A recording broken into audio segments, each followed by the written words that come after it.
লাজ লাগিব লাগে বিজেপি চৰকাৰৰ মানৱ ডেকাৰ আৰু প্ৰধান বৰুৱাৰ। আকৌ বিজেপি যে কৈ থাকে যে আমাৰ মিয়া ভোট নালাগে, মিয়া ভোট নালাগে। সিহঁতে জানে যে মিয়া ভোট নহ'লে সিহঁতৰ নহ'ব আৰু মিয়াই সিহঁতক ভোট নিদিয়েও। আমাৰ অসমৰ মুখ্যমন্ত্ৰীয়ে কৈ থাকে যে চাচা মামাৰ ভোট নালাগে, কিন্তু বৰ্তমান আমি যেটো পৰিলক্ষিত কৰি আছোঁ লোকসভা নিৰ্বাচনৰ পাক মুহূৰ্তত এই আমাৰ লখিমপুৰ সমষ্টিৰ চুকে কোণে বিজেপিৰ মন্ত্ৰী বিধায়কে চাচা মামাৰ পৰা ভোট ভিক্ষা খুজি আছে। এই বিষয়ে আপুনি কি কয়? চাওক, এটা কথা আপোনালোকে জানে যে হিমন্ত বিশ্ব শৰ্মা ডাঙৰ ডাঙৰ কথা কৈ দম্বালি মাৰি থাকে যে আমাৰ মিয়া ভোট নহ'লেও হৈ যাব।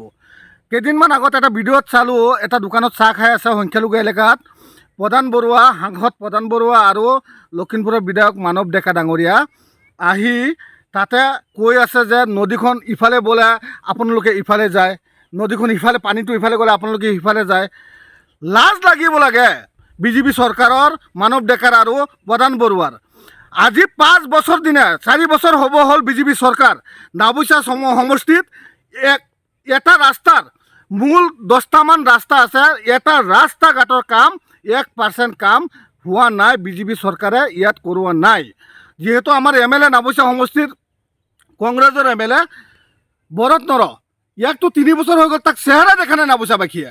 আকৌ বিজেপি যে কৈ থাকে যে আমাৰ মিয়া ভোট নালাগে, মিয়া ভোট নালাগে। সিহঁতে জানে যে মিয়া ভোট নহ'লে সিহঁতৰ নহ'ব আৰু মিয়াই সিহঁতক ভোট নিদিয়েও। তাৰমানে আপুনি যেটো অভিযোগ আনিছে যে বিজেপিৰ মন্ত্ৰী বিধায়কে বা প্ৰধান বৰুৱাই প্ৰধান বৰুৱা সংখ্যালঘু এৰিয়াত কাম কৰা নাই। আপুনি চাওক, এটা প্ৰধান বৰুৱা আপুনি নাওবৈচা সমষ্টিৰ ভিতৰত এটা কাম দেখুৱাওক। লখিমপুৰ ডিষ্ট্ৰিক্টত এটা ভাল কাম দেখুৱাওক প্ৰধান বৰুৱাৰ। সি 5 বছৰ MP আছিলে। MP ফাণ্ড অসমত দিল্লীয়ে ঘূৰি গুচি যায়। MPৰ ফাণ্ডত কাম কৰাবলৈ জেগা নাই অসমত। অসমৰ ইমান সমস্যা থকাৰ পিছতো আপুনি প্ৰধান বৰুৱাৰ এটা ভাল কাম দেখুৱাই দিয়ক। সিহঁতে অকল জাতিৰ ৰাজনীতি, অকল ক্ষমতাৰ ৰাজনীতিহে কৰিব বিচাৰে। সিহঁতে অকল ক্ষমতাৰ ৰাজনীতি কৰিব বিচাৰে। বিৰোধী দলৰ পৰা কোনোবাই MLA কিনিব, বিৰোধী অপজিশ্যনৰ পৰা কোনোবা লিডাৰ কিনিব। সিহঁতে অকল ক্ষমতাৰ বলীয়া হৈ সিহঁতে ৰাজনীতি কৰে। সিহঁতে সবকা সাথ সবকা বিকাশৰ কথা যে কয় নৰেন্দ্ৰ মোদীয়ে, এইটো ভুৱা কথা। সবকা সাথ সবকা বিশ্বাস সবকা বিকাশৰ কথা যে কয়, একদম এইটো মিছা কথা। আৰু প্ৰধান বৰুৱা আৰু মানৱ ডেকা ডাঙৰীয়াৰ লাজ লাগিব লাগে। নাওবৈচা সমষ্টিত আহি নিজে ৰাস্তা ঘাট চোৱা নাই, নিজে দেখা নাই ৰাস্তা। মানুহৰ যদি ডেলিভাৰী পেচেণ্ট যদি এটা 3 কিলোমিটাৰ ৰাস্তা যাবলগীয়া হয়, ৰাস্তাতে প্ৰসৱ কৰি দিব। ইমানেই বেয়া ৰাস্তা নাওবৈচা সমষ্টিৰ। আপুনি এই বিষয়ে আমাৰ লখিমপুৰবাসীক কি কয়? যেহেতু লোকসভা নিৰ্বাচন সমাগত, এই বিষয়ে আপুনি কি কয়? মই লখিমপুৰবাসীক, আমাৰ নাওবৈচা সমষ্টিবাসীক এটাই অনুৰোধ জনাম, আপোনালোকে মানুহ চাই ভোট দিয়ক।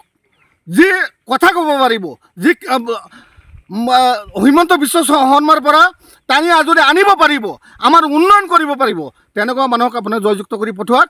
আজি ভৰত নৰ 3 বছৰ হৈ গ'ল, আমি লগ পোৱা নাই। আজি MP ইলেকশ্যন আহিছে, চব নেতাবিলাক আহি